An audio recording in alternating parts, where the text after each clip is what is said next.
con el mejor playlist. The drive home sounds better. El camino suena mejor con la Celestial 106.5. Atraviesa el tráfico de autos con el mejor playlist. The drive home sounds better. El camino suena mejor con la Celestial 106.5. Atraviesa el tráfico de autos con el mejor playlist. The drive home sounds better. El camino suena mejor con la Celestial 106.5. No le cambie, porque a continuación comenzará un programa que bendecirá tu vida. Aquí en la Celestial FM 106.5. El siguiente programa es clasificación A, apto para todo público. Contenido E, entretenimiento. Toda palabra o punto doctrinal emitido en el siguiente programa es responsabilidad exclusiva del programador y no de esta radioestación. Vengan y rindámosle adoración.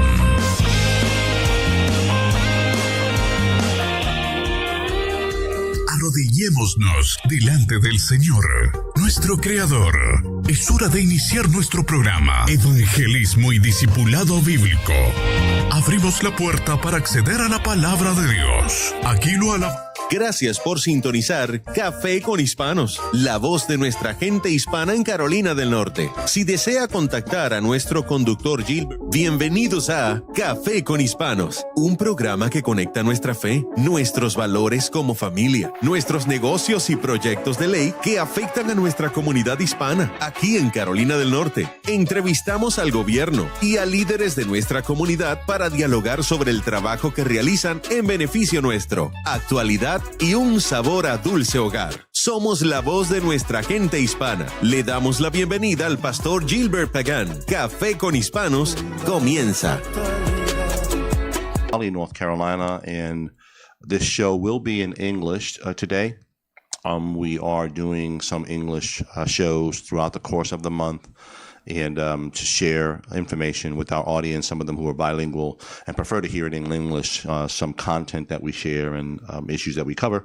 Want to say hi to the population that is under our new tower, our expanded signal in Apex, Cary, Holly Springs, Fuquay, Willow Springs, North Carolina, and of course the existing audience in Raleigh, in Knightdale, in Clayton, and a couple of other cities in Wake County. Wanted to share with you that we did expand the signal for our radio station across Wake County. And it's not all covered, but depending upon where you are, you can hear us. We are live on Facebook as well, in La Celestial, and we're also live on the YouTube channel, live streaming. And today we want to chat with Dr. Derek Wakefield, who has done some research around Hispanic votes in general, and we're going to touch on and have some conversations around North Carolina and how Hispanics voted in the most recent election in 2024, but also in North Carolina and across the U.S. Derek, welcome to the show. Thanks so much for having me. Derek, are you there, Derek? Yeah, can you hear me? Give me 1 second. We're testing the audio here. Hi. Derek? Hi, sorry, I'll keep on. Hang on, Derek. That's okay. Okay, hang on. No, el celular. Hang on.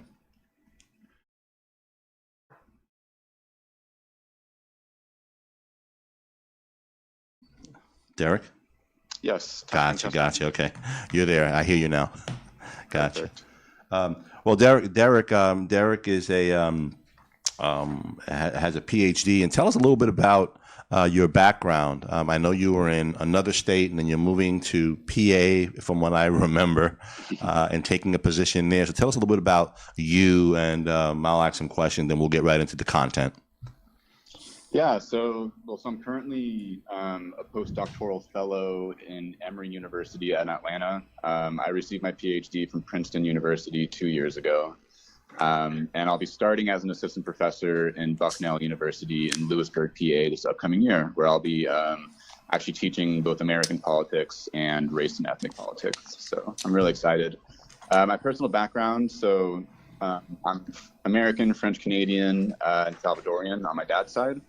And so, you know, even though my experience is closer to white Americans and just how I've been treated, my Salvadorian heritage and, you know, my attachment to Latino identity has been something that I've been really exploring ever since my undergrad, when I went to a University of California, Santa Barbara, that had just a lot more Latino and Latina students there. And then in my research ever since, which really has squarely focused on what is driving patterns among Latino voters, but even more importantly, how can we have dialogues with campaigns and other groups that ensures that Latino voters are getting enough information? Because one of my arguments is that campaigns are actually really underserving us as a community.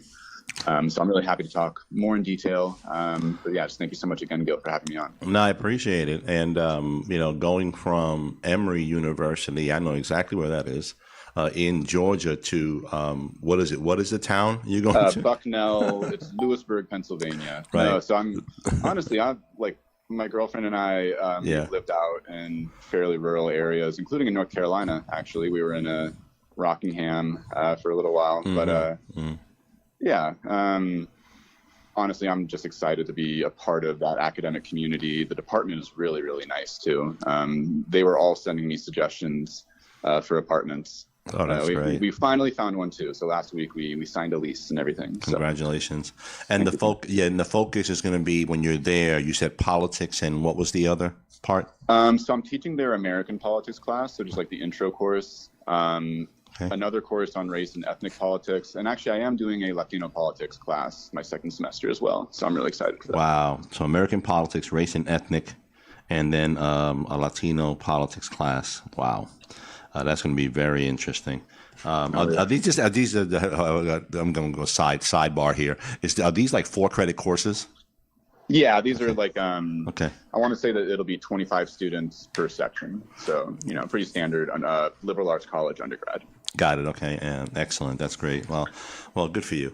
Yeah, so in our conversations that we've had, you know, offline before you went on the program here about the Hispanic vote, and we all know, again, please correct me if I'm wrong, but we know from reports and data that the Hispanic vote went toward the new administration, the Trump administration, you know, across the country. And that that vote, in collaboration with a whole bunch of other voting blocks of people. Exactly. You know, not only is definitely a shift among Latino voters. That's right. Supporting Trump. Exactly. And that allowed the current administration to also take control of Congress and also of the Senate. You know, again, not by a lot, but they took, basically they have 3 branches of government during this, as a result of this election. And I guess the question I have for you, at least one of the questions, is what do you believe drove that shift for Hispanics in particular? You know, because Trump gained ground in a lot of areas. He didn't, in even certain blue areas. He didn't win the blue areas, but he got enough, you know, percentage points, 3 here, 4 there, 7 there, 6 there, that it allowed him to basically win the election. So what are your thoughts on what drove Hispanics toward, you know, the Republican Party? Well, one thing you just said is important, and this is just for voters in general, that Trump didn't really make gains in a lot of like traditionally liberal blue city areas or in the suburbs. It really was that he increased his margins in a lot of rural places that were already going pretty heavily towards Trump. The second more general thing is that turnout in traditionally blue areas was just a lot lower in 2024 compared to 2020 or 2016. And so when we're talking about the share of Latino voters who supported Trump, the actual number is lower than in 2020. Just simply because turnout among that group was actually was lower in 2024 relative to 2020. What also happened among Latino voters there is more or less more conservative oriented Latinos, so people who are 40 to 60, who are, you know, more religious, oftentimes are opposed to a lot of the social identity issues that Democrats support. Those folks were mobilized by Republicans pretty effectively in the last 2 election cycles. I'm currently analyzing how that occurred. I think there's still an open question about whether these voters are more economic conservative or more social conservative. With that being said, I also think that this group of Latino Republicans, they're a consistent minority of the population, but they're also still not necessarily becoming this like massively growing group. A lot of my research focuses on Latinos who are more in the middle, so those who are not Democrat. And the way I think about that is that there's a lot of Latino voters who are Democrat because they really appreciated, for example, Barack Obama's policies on DACA. Even though they had their disagreements about some of his deportation rates, ultimately the Democratic Party became a party that supports undocumented immigrants in a pathway. And so, to be sure, Latino Democrats are oftentimes described by that kind of a frame. But I think that for those who have remained independent, and that group has actually been growing significantly post-Trump, and I have a forthcoming paper that has identified that among US-born Latino voters, they're actually pushing rates of 25% true independent, which is actually double compared to that among what was happening even just 15 years ago. And so this group in the middle, I don't think that they're necessarily ideological, conservative, or liberal. And this is a hunch that I'm testing in another paper that I'm writing currently, is that these voters basically are, firstly, just going to be swinging more, but they also care more about their pocketbooks. They're really just pocketbook voters. If the economy is doing well, they're going to keep the person in power. If the economy is doing poorly, they're going to kick out the incumbent. And this actually goes back to some of our really like older theories of political behavior that really emphasize that an individual voter doesn't need to be super informed to know that the price of eggs is going up. And then voters make those decisions based on these kind of heuristics. But, you know, like when we're seeing high rates of inflation and underemployment among Latinos, we also think who is the most hit by the COVID epidemic? It's disproportionately working class Latino and Black folks who didn't really have the luxury to stay at home with their jobs. And so oftentimes they either were unemployed or directly under threat. And so I do think a lot about this group in the middle. Not to say that like Latino Democrats or Republicans are not important to understand, but I think that we don't have a good enough understanding at what can reach this group of people who increasingly just don't think that politics, well, they know that politics affects them. They don't know if they can affect politics. They don't know that campaigns care about them. And unfortunately, I don't know if that's necessarily incorrect. So there's also this idea that if political institutions and campaigns are failing, I don't really blame a voter for saying, I don't want to vote, or I don't really care. As a political scientist, I think it's important to say that it really is on these organizations to make sure that people are brought into, you know, the voting base, rather than necessarily assuming, oh, these people are just going to vote one way or another. Or unfortunately, what I think happens more is that when campaigns only have so much money, Latino voters oftentimes cost a lot more on an individual election to mobilize for various linguistic and community-based reasons. But then you're leaving this entire group just by the wayside. Yeah, I think one of the points you raised about a lot of the voters are being unaffiliated, is what we call them. They're in the middle. They're not Republican. They're not Democrats. They're not Libertarians. From a registered party perspective, they're unaffiliated. In North Carolina, the biggest voting bloc are unaffiliated voters. They don't want to identify with a particular party.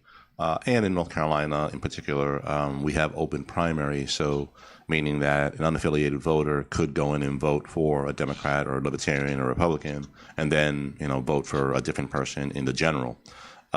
So some states have closed primaries where, you know, if you're unaffiliated, you can't vote in the primary. Basically, you got to vote in the general.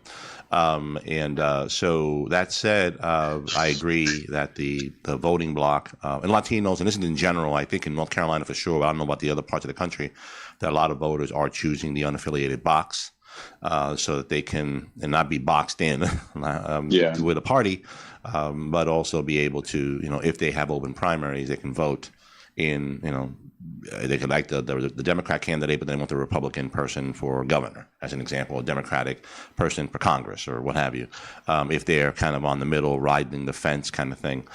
Regarding the growth in the blue areas, my understanding, and I'm using New York as an example here, that New York, obviously it's a blue state. New York City is pretty blue, but my understanding is that when we look at the numbers across, and New York is one of them, across the country, that let's say Trump, and again, I don't have these concrete numbers in front of me, but I'm just using it as an example. Trump, let's say in the last election, not 2024, but in 2020, let's say got 5% of the New York City vote, just to give you a number. And then in 2024, he picked up 7%. Right. Yeah, So he, right. So again, I don't know the exact number, but the theory that I'm planting here and just discussing with you is that he made significant gains, 2 here, 3 here, 5 here. In some places, he even doubled the number. It like went from 3 to 6, right, or from 4 to 8. But obviously, a lot of Democratic candidates in those areas won, but he got enough of the vote to peel off where he was able to win the Electoral College, right, and then win the presidency. That's kind of like where I was going. That and in those votes are Latinos. So now the question is, how many Latinos really voted, for Trump? I know that in certain really dense Latino areas, like the Floridas and the Texases and the Californias and certain areas, that he got more of the Latino vote there, and from the Democrats, people crossing over to vote for him because, again, you alluded to this, that certain parties may have been focusing on other issues, right? And these are the social issues, right? And I'm not focused on economic issues, inflation, the egg prices, gas. I'm concerned about my job, interest rates, these daily issues that affect me versus the abortion, transsexual stuff, school, boys and women's sports, open borders. Although open borders, that's another issue. But that the Hispanic voter wasn't. They hear that messaging from, let's say, the party that wants them to vote for them. Let's say the Democratic Party. They hear that messaging, but they were like, "This is not what's going on in my life right now. What's going on in my life right now? I got to pay my rent. I got to pay my mortgage. I got to put gas in my car. I got to buy eggs." You know what I mean? And I believe the economic messaging really resonated. And this is, and you can correct me if I'm wrong here, but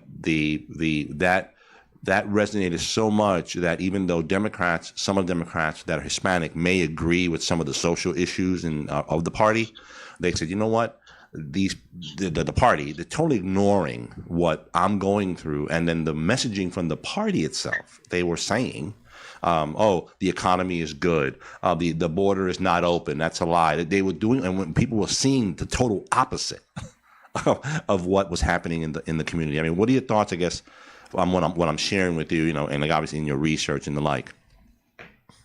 Yeah, I mean, I think a general story of economic, the phrase in the political science literature is economic retrospection, but put simply, it's that, again, that voters don't necessarily need to have a lot of political information to know whether the economy is doing good or bad. Right. There's just things that, like the price of eggs is an indicator, inflation. But also like rates of unemployment or underemployment. Like these are really, really complicated to study from like a macroeconomic perspective, but like individual voters know how it feels right now. And so I even tend to focus more on that kind of feeling rather than like strictly looking at the numbers. I focus more on the voter level, where I think that a lot of economic pain is currently being felt. Part of it too is like, with COVID relief, and the COVID stimulus checks, which from either Trump or Biden, I agreed with them. I think that they were necessary personally. That's going to increase inflation, and you're going to get the current economic situation. And I don't want to get too much into like current partisan politics because I want to approach it more from a research angle. Sure. But what I can say is that in 2024, during the election, so many incumbents around the world lost because the economy was not doing well. And so I think Kamala Harris had her work cut out for her, and I think that she did better than maybe expected, and it still wasn't good enough. And so I actually tend to not really critique the micro sort of, oh, they should have said this or that. With the exception being, again, I think that Democrats have sort of lost the thread in terms of how they originally built this coalition, which is around basically saying, you know, it is important. And again, I think it's important with Democrats to recognize that they're always still going to support these socially liberal positions because that's their base. And so my advice in general, just sort of argument, is more about making sure to not lose your working class oriented rhetoric. And part of the problem is that the people who are being hired by the Democratic Party are disproportionately not coming from working class backgrounds. Agreed. And so I have a lot of respect for basically a lot of these more local candidates that I see coming up in a way that they're not like, you know, the Ivy League, and you know, I'm saying this as an Ivy League educated person. Like, yeah. People like me, right, are overrepresented in government, and so and I think that just leads to this problem where issues of affordability and of like, you know, where are you going to be able to, you know, make this car payment? Can your kid even go to college? Like, and I think that there's also like a fundamental argument that both parties can make about whether government should be larger and you should pay more in taxes, or whether it should be smaller and you should pay less in taxes. And I almost wish that we were talking about that, because that's a genuine debate. Like there are very valid positions across that spectrum. But I think the problem right now is that neither party is really doing the hard work of, and I will say that the Republican Party has been more obstructionist in the last 8 years, if not before. And so I really just want there to be a dialogue where we can focus both at a policy level, but even at like a campaign debate level. Like, we should have genuine disagreements about whether, like, you know, we can make government more efficient, but I think the way that Doge did it was like with a sledgehammer. I just think that there's valid points and arguments to be made, but right now, our current sort of, I mean, just the way that the parties are operating and are set up, I think that they are focused more on really riling people up. And in this case, again, I'm just going to say both parties, even though I have opinions about, you know, my own predilections. But there's less of a desire to do the hard nitty-gritty work of like, oh, how do we fix our highway system? How do we, you know, have trade laws that are not having workers displaced, and tariffs are not the solution. That's only going to increase economic pain. And I think that like also part of it is that when we have so much economic inequality, it's clear that there just needs to be more of an equitable, yeah, like I think that a lot of America's greatness was created whenever government was investing in human capital. So not necessarily focusing just on like economic redistribution, but kind of doing the things like building stuff so that people could then pursue the American dream. And I think that that kind of vision, I mean, whenever Obama passed a lot of the stimulus checks in 2010 to avert the recession, the way he did that was by fixing a lot of roads. And I actually believe that that kind of infrastructure is the sort of thing that Democrats and Republicans can agree on. It you know, long-term increases the efficiency of the country. It provides good jobs. And that's part of it, is you can say like, oh, maybe the minimum wage for these should be, you know, something that is a bit more appealing. I don't know. I do think that there's valid critiques from the conservative angle about government waste that, again, I think there are very like important disagreements and debates to be had about that. I just wish that we were focused more, yeah, like on that maybe more boring policy, but things that result in government doing what government should do. That's like, I'll finish this thought by saying that I think the reason so many people are increasing in their independent status and just sort of don't really think politics is worth the time is because government has been paralyzed in this sort of partisan gridlock for the last 2 decades. So like, people are not incorrect to say that the government is just increasingly not doing what it should be doing. Mm-hmm. But I still personally believe in the mission of having a government that can do these important tasks. And I just would like to focus more on these things that government can do to help people, like veterans benefits, you know, having healthcare laws that provide, and again, there's debates within each of those policy spaces, but the ultimate outcome is that Americans should be having just better lives, better outcomes, and they're not. And so when people don't trust institutions, it's like, that's unfortunately logical, given that I think government has not been doing its job to the extent that I think it should be.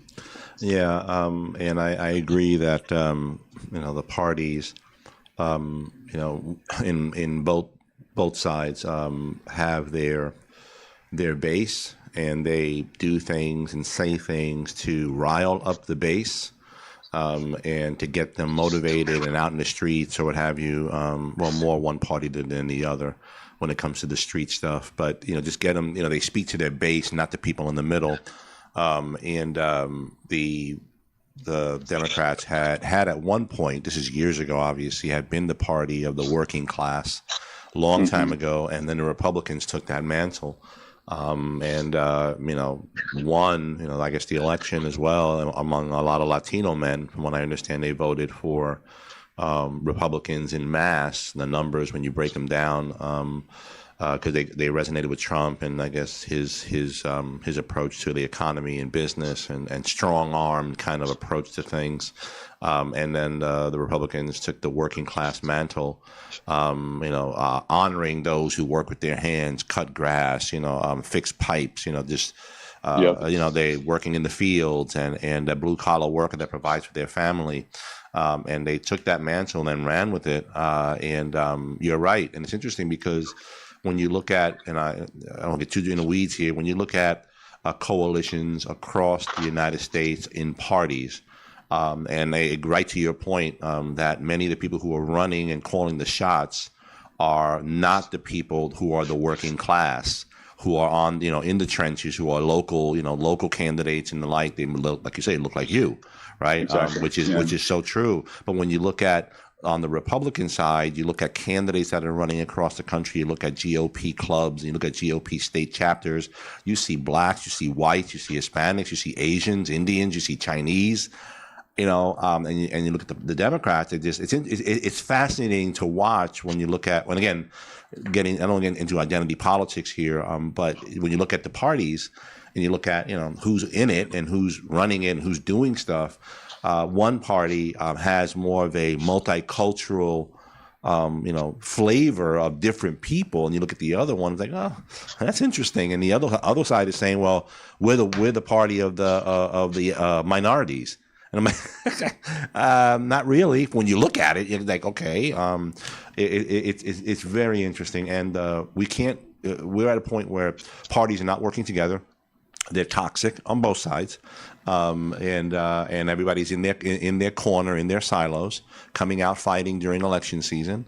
A lot of the issues that are dividing us are these social cultural issues, right? And some, you know, I have certain strong beliefs on where I stand on certain things, but I'm willing to have conversations with other people about policy, about making things better. And I think Reagan said that, you know, if we agree 80% of the time and we disagree 20% of the time, you're not my enemy. Right. So, all right. So, you know, we can agree 80% of the time to get something done, but the 20% could be a whole bunch of other stuff that are very passionate issues. And those passionate issues for some on both sides say, oh, I can't work with you on the 80 because these 20 is so important to me. And I say, okay, all right. Yeah, I mean, that's your right, your choice. You can do that, you know. But if you want to get government moving again, you have to have both parties coming together and working to kind of fix stuff policy-wise. Regarding DOGE, you know, and which is a good point you raised, and Musk, and you didn't say Musk, but I did, and Trump, and the process of eliminating government waste. And sure, he's gone in there with a sledgehammer, and I agree. And people tend to forget that Musk is a entrepreneur by nature. And I mean, just look at him. I mean, all the things that he does. And Trump also is an entrepreneur. And they're used to coming in and shaking stuff up and breaking the status quo and cracking stuff. And it's just, sometimes, again, and me personally, from my, personal experience, I'm also an entrepreneur. Sometimes you need to go in and shake stuff up so bad to see what shakes out and then fix it. Versus, okay, we're going to go here piecemeal. And people are not used to that. They're not used to that happening on the political spectrum. They're used, let's have a conversation. Let's have some focus groups. Let's get some meetings together, some round tables. Let's get all these nice things, let's bring different people into the conversation, right? People, they're not used to that. This kind of method to fix government. And and obviously the media hops on it, and they need eyeballs, and they need people to watch their TV shows and listen to their radio. So I think that some of the points you raise are valid, and I'm agreeing with some of them with you. But that said, I don't know if you want to have anything to say more about that. I want to move into the voting data and stuff. Do you want to respond to that, or want to move to the next step? Yeah, I have a quick thought. Go ahead. Response. It won't be too long. Yeah. I think that there's very real problems with the future of the United States' budget and with balancing it. And I think with regards to that, it's people who are making more than about $200,000, and especially those making more than $1 million, their share of the taxes being paid is actually lower, relatively speaking, than to people who are making, like, say, $70,000, who really get actually screwed in our current tax system. Like, if you're making, below the poverty line, of course, a lot of the EITC and other things do benefit you. But it's like the middle class is actually being squeezed right now by the fact that we do have good policies that are not having heavy taxation on the most poor, but there's also really not much taxation happening at the highest levels. Like Jeff Bezos paying net $0 in taxes is just frankly ridiculous. And I think that's something that both Democrats and Republicans are actually increasingly sort of saying, yeah, like this egregious amount, like we have to have some kind of a way to balance our budget. On the other side, I think that whenever you have a lot of entitlement programs, that there's not really a way to think about how to fund them long term. And we're going to hit a demographic cliff, just like Japan is right now. And I think that kind of argument really has not been animating. Paul Ryan was talking about it a while ago.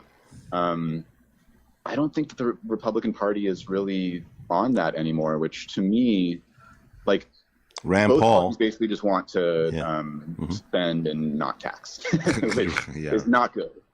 Spend. Yeah, no, and so ultimately, I think because of how complicated that gets, like with the Doge stuff, like there were so many things that were reversed almost immediately, and I do think that ultimately, like, having a professional workforce in the government is important, and we can talk about how big or small that should be.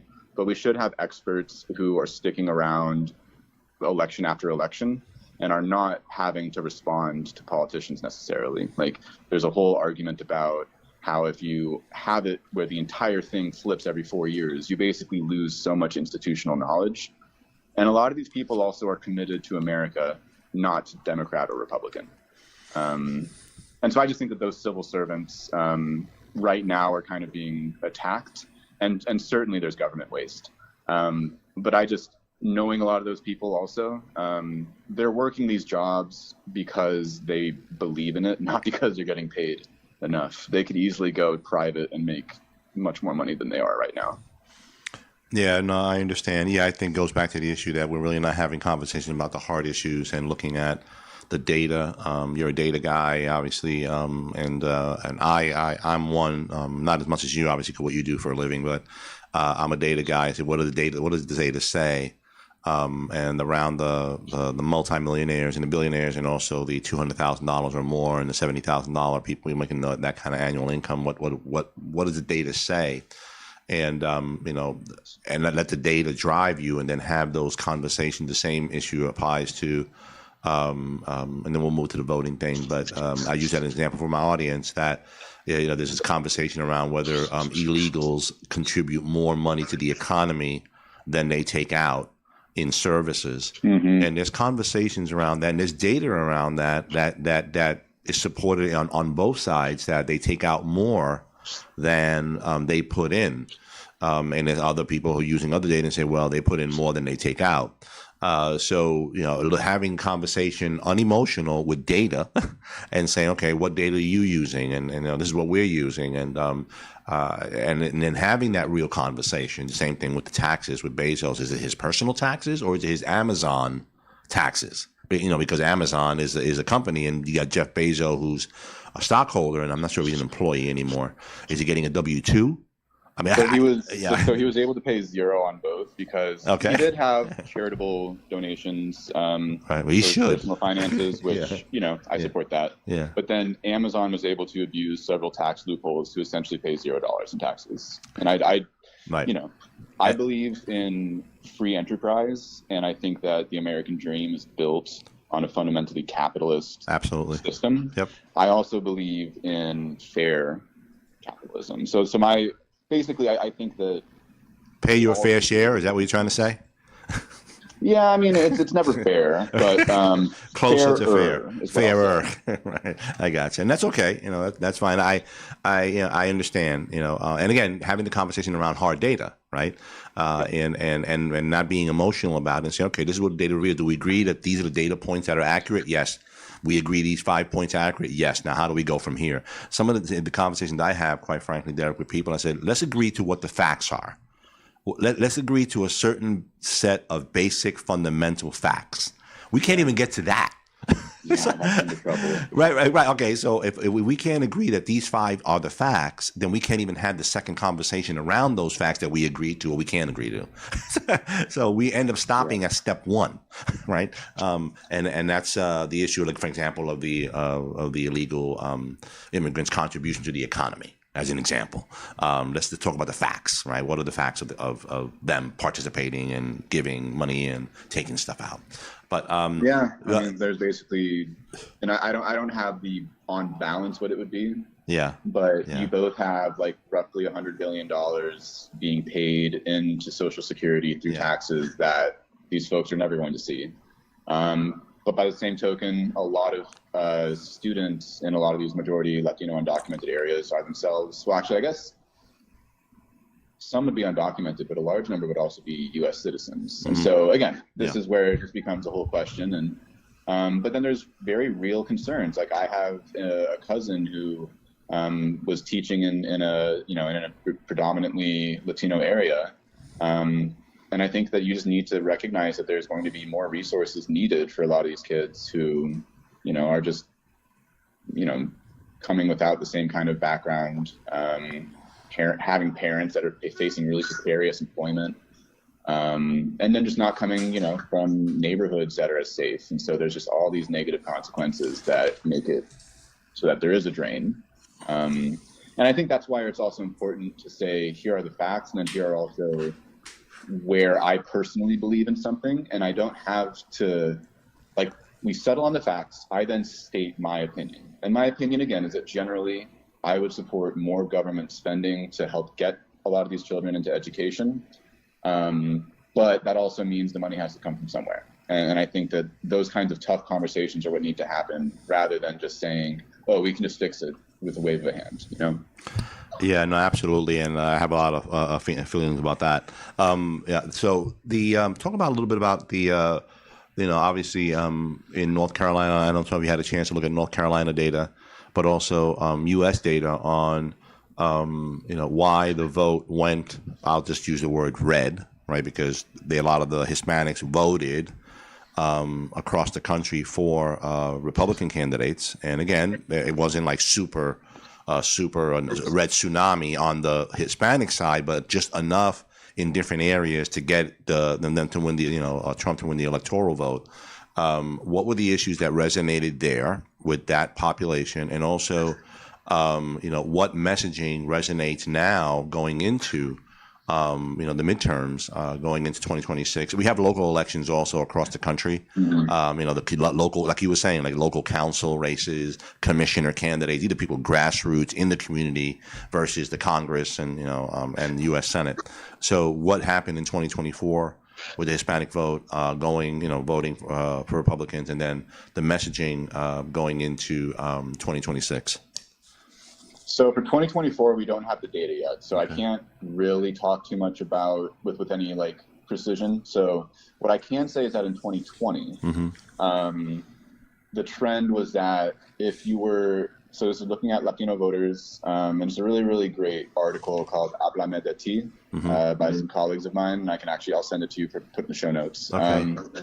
What they found was that if you were a Latino voter who cared deeply about immigration rights and about COVID or about Black Lives Matter, you voted Democrat. But if you were a Latino voter, and this is independents, Democrats and Republicans were sorted, independents would move based on their policy positions.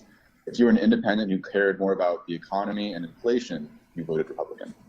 And so I think ultimately that is one trend that's happening, is that during an election when incumbents like Biden were already, and so Harris, is inheriting that, around the world, people support drop by 5 to 10 points, depending on the country. So the fact that she's having a 3 to 4 point drop, which, as you are saying, pretty much across the board, you can look at any number for Latino voting patterns. And with the exception of Florida, which I'll get to in a moment, you see about a 3-point shift from 2016 to 2020 towards Republicans among Latino voters, and then a 3-point shift from 2020 to 2024, based on current data we're looking at. So that's the overall thing that's happening. And so I did talk about Latino independents. Those who cared about the economy tended to vote Republican. Those who cared about social issues then tended to vote Democrat. So that's one thing that happened. And I think that this election cycle is one where the economy mattered more. Did you have that, Derek, sorry to interrupt. Did you have that data in this paper by age? By, for example, you said that the BLM, people who supported BLM, and COVID. So yeah, a lot of this is that younger Latinos are going more Democratic, or Latinos are going more Republican. And a lot of this is that people who were opposed to Black Lives Matter or who do not support undocumented immigrants, they tend to be older, and those folks are becoming more Republican. And this is the second thing. So independent of these independents, who I think follow much more of an economic rhetoric story, for Latino Republicans who are conservative and are socially conservative on a number of issues. And just a side note, again, I have my own personal opinions and views, but as a political scientist, I find it crucial to meet people where they're at. And again, depending on the number, it's 15 to 20% of the Latino voter population. So also, again, we're talking about people who are naturalized citizens or US born.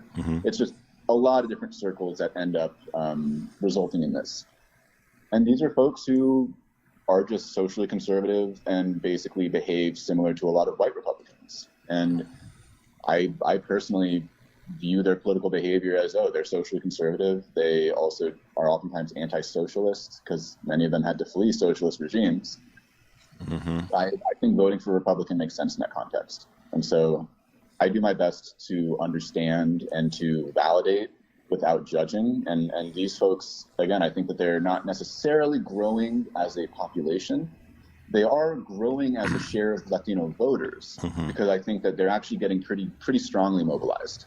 And then Florida. Okay. Yeah. If you drop Florida from the analyses, Latino vote for Republicans drops by 4%, I think. Basically, Florida, Democrats were competing for Florida in 2012 and 2016, and then afterwards they gave up. The last time I looked, actually, Latinos are about evenly split Republican Democrat, and that's including for Puerto Rican and non-Cuban American Latinos in Florida. The state is just going Republican, and it has a very large share of the Latino population. And so it's just one thing to keep in mind, that a lot of this is also because Democrats are no longer really competing over Florida. They're not doing ads. They're not running nearly Republicans actually ran more Spanish language ads than Democrats this last cycle. And so ultimately, I think a lot of this also goes even beyond any ethnic racial dimension, where there's just certain places where they're becoming more or less competitive. And, it's also a problem, for example, when California, New York, and Texas have the largest Latino populations, but they're really not competitive at the statewide level. So even as a guiding course, I actually personally want Latino voters to be competed over more by both parties. It works better for us. Like, it works better for us. Just having more campaigns going after our votes. That's right. how we get more power. That's exactly right. I agree with you 100% there that they should be courting us, going after us, and appreciating our vote, and therefore we get more political power that way. I agree with you. You had mentioned before in another conversation, another podcast, that you saw that the rural areas. And that was a general statement. You weren't specific to North Carolina, but let's say the rural areas are going more conservative and more red, meaning Hispanics. Can you elaborate a little bit about that? Why that's the case from what you see? I don't know where you came up with that. So this is again, I have observed this trend. Okay. I'm currently writing. One of the goals of my paper is to understand who are these Latino Republicans and also independents. And actually, I'll draw upon sociology, where there's been some recent work showing that let me take a step back. So the traditional Latino immigrant experience, or migrant experience in the case of Puerto Ricans, is, sometime in like the 1930 to 1960 period. Is really when you have the first major wave of Latino immigrants. Obviously there's been Latinos in the U.S. pretty much forever. The border crossed with many of us. But still, I'm thinking about the most recent wave. That then led to a lot of family chain migration, where still the Latino population in the U.S. was still primarily people who were foreign born, who were born outside of the U.S. But then in 2016, there's actually an inflection point where there's now more U.S.-born Latinos than foreign-born, and that proportion has skyrocketed. 2016, 2020, 2016? 2016. Okay, was the point. Okay. And so this group is still not actually a huge number of voters. It's a very young group. I think I was listening to another podcast that the average age, the most common age among Latinos is 11. While the most common age among Black folks is 25, the most common age among white folks is in their 50s. Yeah. And so, older voters participate at higher rates. So there's a lot of these like younger U.S.-born Latinos who are sort of just growing up where they're growing up. And if they're in L.A., they're going to grow up super liberal. But if they're in, a rural area, they're going to grow up conservative. And I think it's just really this sort of honestly kind of simple story of these are people for whom their parents made the hard journey, or their grandparents oftentimes, and now they're really just American. And I think that kind of there's still things in like many, especially among like, for example, Mexican Americans in the Rio Grande Valley, like they're super like proud of their Mexican heritage and still maintain it in a lot of different ways. But I also think that there's reasons why that kind of like sort of cowboy vaquero aesthetic would go more Republican. It's not inconsistent. If we also think about those folks who are working, because like Border Patrol is disproportionately Latino. It's not a majority white enterprise. And so, those folks are, again, people who do not, and again, many of these people are those who came through legal channels, naturalized as citizens. And, I still have family members stuck all around the world trying to get into the U.S., and they've been waiting for 15 years. So I personally still believe that undocumented immigrants deserve a pathway to citizenship. But I also recognize that for folks who have been waiting in line, having people cutting that line can be something that's really frustrating. Yeah, that's a hard argument. I mean, the discussion to have in general with people who are No, so that's I just wanted to be clear, but also like I can understand why that would also lead people. And again, these are voters, right? By definition, undocumented immigrants, unless it's like a local election where they're allowed to, they're not voters. So Latino voters are going to be a group that could behave how other Americans behave, and I think it's wrong to say that, just because they're Latino, they're not going to respond to all these things happening in the country in the same way. Yeah. Do you see any messaging opportunities for 2026 for 2025 for candidates across the country, but maybe even in North Carolina, to reach the Hispanic, the Hispanic voter? Is it a economic argument again? Is it a, depending upon where you are, a social, cultural issue? Like, for example, if we're going after rural Hispanics, and it could be in North Carolina or any other state, it could be Georgia, and you have Hispanics living there, and they're going to tend to be more conservative than some of the social issues. Maybe like a good entry point to have conversations with them, and then you kind of back it up with economic and inflation and all that kind of stuff, jobs, economy. I mean, what are your thoughts on the 2025 and 2026 elections with messaging to Hispanics so that way they can get involved in the process? Yeah, I'll say that my interpretation of both parties, especially their television ads, but also just generally their Latino outreach, I'll stay silent on like the other specific issues because I think that both parties have been engaging on the Democratic side in a lot of pro-immigrant messaging, on the Republican side a lot of social conservative messaging, and I think that works among certain subgroups that they know who they are. I do think that among young Latinos, they're actually a very socially progressive group, and so one way to think about this is that as that population becomes a larger share of the Latino population, I would actually expect Latinos on average to be less socially conservative than we might expect them to be now, because we're focusing primarily on foreign-born older Latinos. The younger cohorts just generally are more live and let live. They're not like necessarily super progressive, but they're a lot more of the like, I just don't want to hear about these kinds of divisive issues. And I think for those people, talking about how to make government work and concrete solutions, my simplest piece of advice is don't change your messaging just because you're talking to Latinos. Like, make sure that your message can be delivered. And so that might be a bilingual. If you're in a really heavily Latino area, you might have some Spanish language alongside a bilingual, alongside English. Like, try it. I think that there actually has not been necessarily enough testing of these different messages in Spanish and English. And I think just don't feel like you have to change your message to reach Latinos. What you need to do is you need to have Latinos on your team to tell you how to reach folks. And they'll, I think that people on the ground know their own circumstances better than I ever will. My job is to look at the big picture. But if you're running a campaign outreach and you don't have somebody who is Latino on your staff who can talk about these decisions, you're going to end up having outreach that is not as effective at reaching the population. And so, I don't want to say any specifics because I think that both parties will have their own approaches to this. But I think that there better be Latinos in the room. That's how you are going to reach the population better. Yeah, I agree. And that you have to have Latinos who know how to do community outreach, community engagement, that knows what issue resonates with them, and how to get them engaged, get them into a room, have a conversation, those kind of things. And our grassroots group, Hispanos del Sur, does a lot of community outreach we teach a couple of things. And one of them is civics and public policy.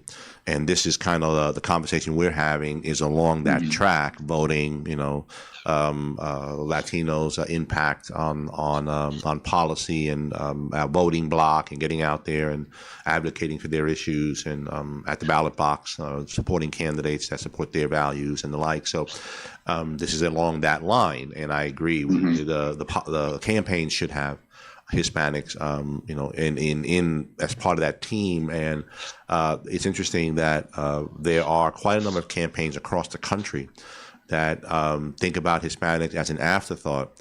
And this is on the Democrat side. They take the Hispanic vote for granted.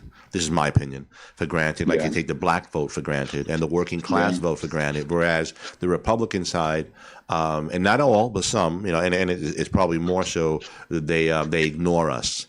So they, it's interesting that, although the Republicans over the last election cycles have gone out and done a lot of work to reach Hispanic voters, they've really hit the ground running hard, and it's produced results. But they have seen the writing on the wall with the growing number, double-digit growth across the country of the Hispanic population. They're going to be one of the biggest voting blocks, minority voting blocks, very soon. If not, the biggest one. And they are already setting up mechanisms to reach the voters. It's interesting that the young Latino voters, the 18 to 25, those are the ones that are growing really, really fast. Those are the kids of the first gen, right? Immigrants, foreign born, as you say. Yeah, and those younger Latinos, when we're talking about immigration now, it's not nearly as much this story of families coming together. It's a lot of economic migrants, and I'm talking undocumented immigrants. Right. The sort of canonical group, because unfortunately with the current system, there's also there's no more this circular flow of labor where people can come work here seasonally and then go back home, and so it just creates all these sorts of other dynamics where people are kind of forced to stay where they are. That's right. We're talking with Dr. Derek Wakefield, who has done a lot of research around Latinos in voting and the like, and he's got a couple of documents and papers out there already. He's got one that he's working on right now, about the Latino vote, and where how what we're talking about is how and why, I guess, some of the vote went toward Republican candidates and across the country, on the messaging and the like, and what resonated with the voters to get them to pull a lever for what they typically don't do, which is pull for conservative or Republican candidates. Typically vote for Democrats, but enough went over to the other side in this election season to make Trump win the election because of the economic issues, inflation, food prices, gas, things that affect us day to day, not a whole bunch of other stuff. So we were talking to Derek about this information and the like. Derek, last words for the audience, and then we'll wrap this up. Sure. So the last thing I will say is, as we come up with elections, just at any level, and also as politics at times can feel like it's sort of like swallowing our whole lives, and I know I feel that way. It is okay to sometimes turn it off as long as you vote.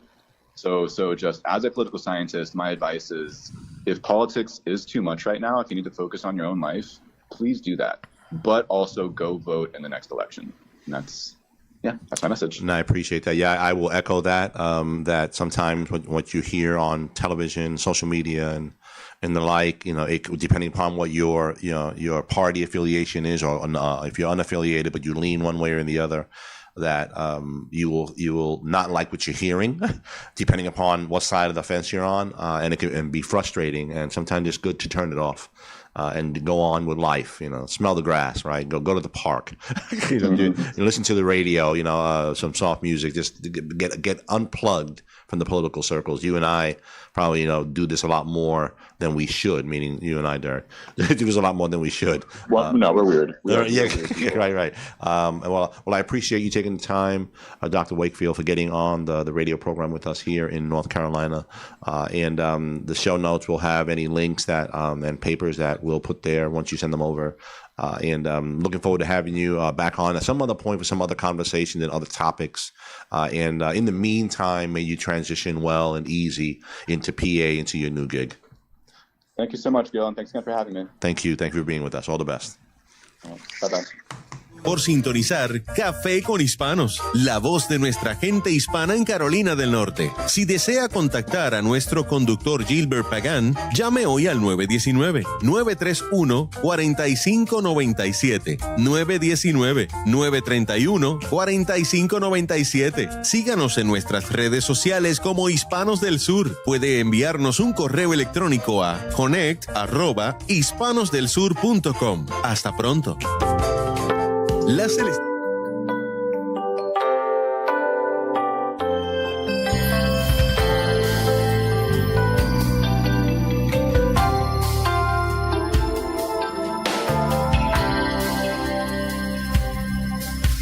Sé que en todos mis anhelos tú estarás siempre de primero. Y lo que busca mi alma es que solo puedas darle tu amor. Y esperaré a que tú estés como un sello sobre el corazón. Oh, solo quiero desear que estés en cada despertar, que seas mi respirar en cada instante, que cada latido que hay en mí, todo tu ser pueda sentir, que mis deseos y mis sueños siempre estés conmigo hasta el fin. Ver que tú estás conmigo, que me das cuidado y abrigo, y que nadie me ama con la clase de amor que tú das. Yo diré, esté donde esté, sin ti yo no quiero nada más. Oh, solo quiero desear que estés en cada despertar, que seas mi respirar en cada instante, que cada latido que hay en mí, todo tu ser pueda sentir, que mis deseos y mis sueños siempre estés conmigo hasta el fin. Mi Señor, yo solo quiero que estés conmigo hasta el fin.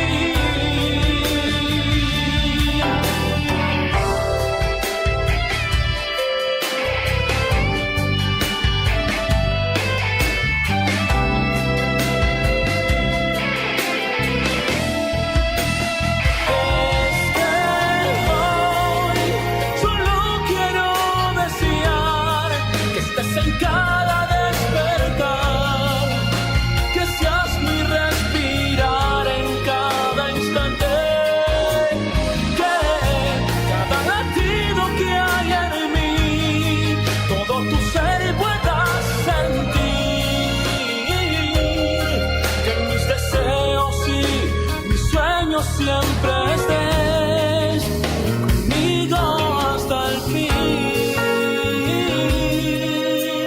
que siempre estés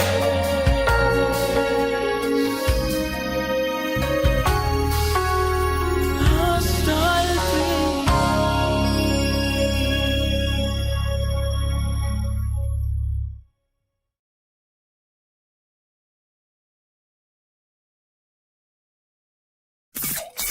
Disfruta el sol con música de fe para tu corazón. Con mucha fe. En La Celestial.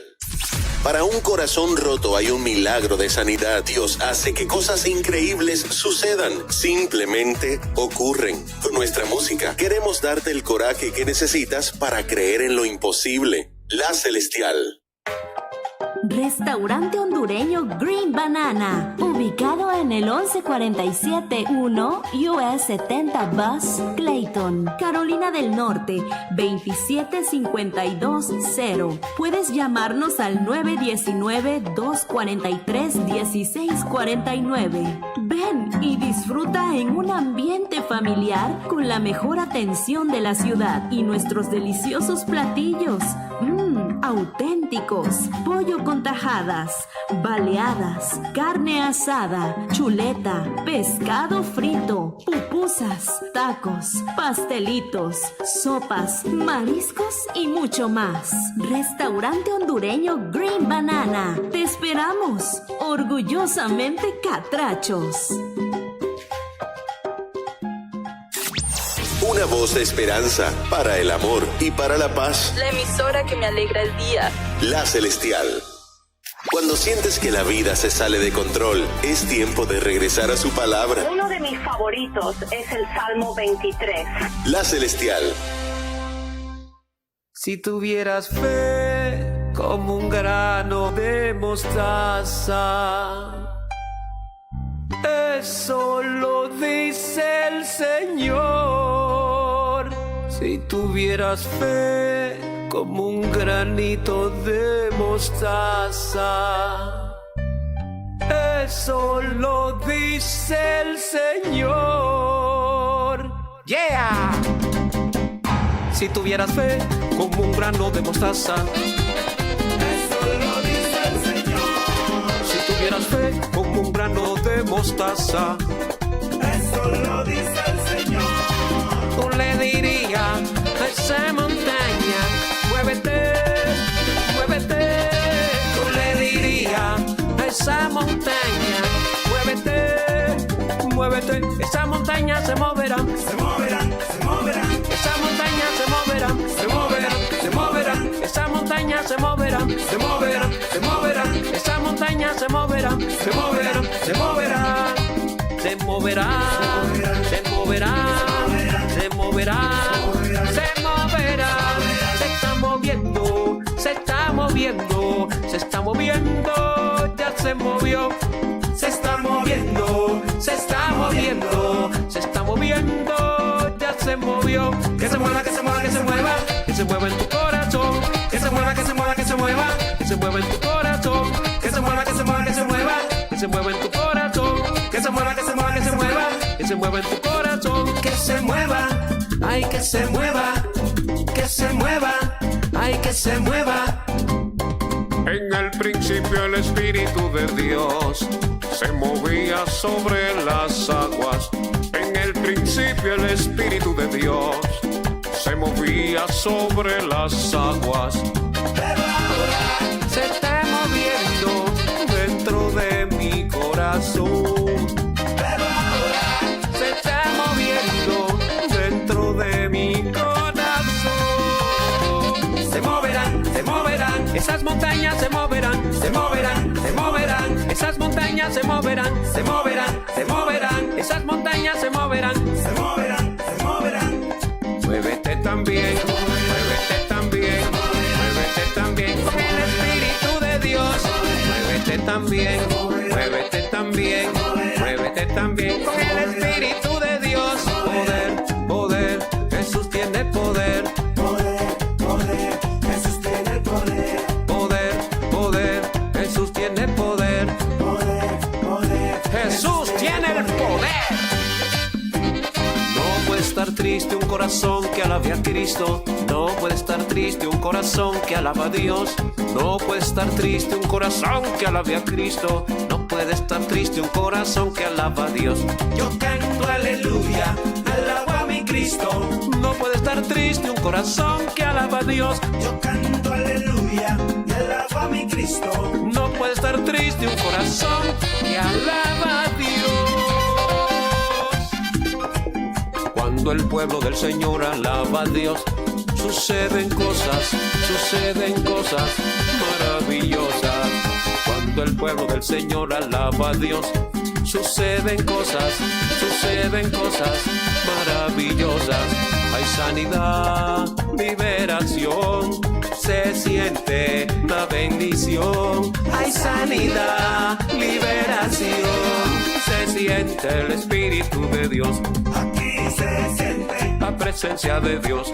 Aquí se siente la presencia de Dios. Yo siento el fuego del Espíritu